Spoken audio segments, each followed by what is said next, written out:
ईश्वर के संबंध में सनातन धर्म में बहुत स्पष्ट जैसा वर्णन हमारे सनातन धर्म में मिला है, किया गया है, ऐसा कहीं नहीं है।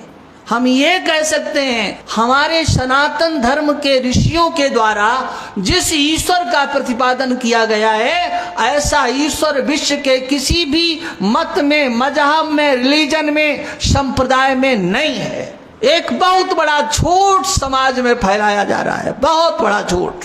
हाँ, भगवान तो सब एक ही है, एक ही तो भगवान है। अरे सब जगह एक ही तो भगवान है भाई, कैसे एक हो सकता है? कभी नहीं हो सकता है। हमारा जैसा भगवान कभी नहीं किसी का हो सकता। सबको डर लगता है।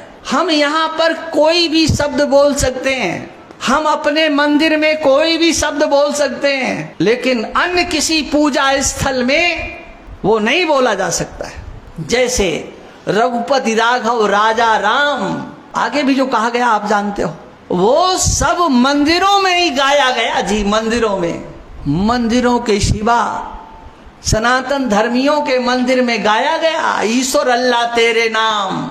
लेकिन इस भारत के किसी भी मस्जिद में ये कीर्तन नहीं हुआ, और होना भी नहीं चाहिए। क्यों नहीं होना चाहिए? इसलिए नहीं होना चाहिए कि हम जहां कीर्तन करते हैं, हाँ, एक वो श्लोक है ना, हाँ, मद भक्ता यत्र गायंती तत्र तिष्ठामि नारद। मैं कहाँ रहता हूँ? कहा जहां हमारे भगवान कीर्तन, भक्त कीर्तन करते हैं, मैं वहां रहता हूँ। लेकिन उनके यहाँ पर तो भगवान वहां रहते ही नहीं है, उस जगह पर नहीं रहते हैं जी। हमारे सनातन धर्मियों का ईश्वर सर्वत्र रहता है, तीनों लोग 14 भुवनों में व्याप्त रहता है, लेकिन उनका भगवान तो 7वें आसमान पर रहता है। वो तो यहाँ दुनिया में तो कहीं है ही नहीं।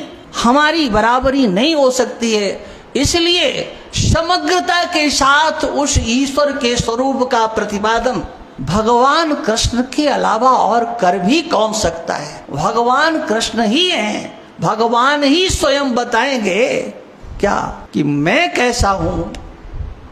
इसे आप मेरे से सुनो, तच्छृणु। इसमें एक बात और है, यथा ज्ञास्यसि तच्छृणु। जैसे तुम जानोगे वो सुनो, तो जैसे जानेंगे तो क्या सुने?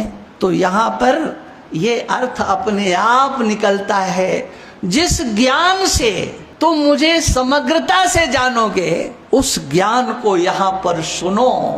भगवान अर्जुन को, हाँ, ज्ञान का उपदेश कर रहे हैं, अपने ज्ञान का नहीं। आपका क्या स्वरूप है, उस ज्ञान का उपदेश भगवान अर्जुन को कर चुके हैं। लेकिन अब मेरा भी कैसा स्वरूप है, ये ज्ञान भी आप मेरे से सुनो।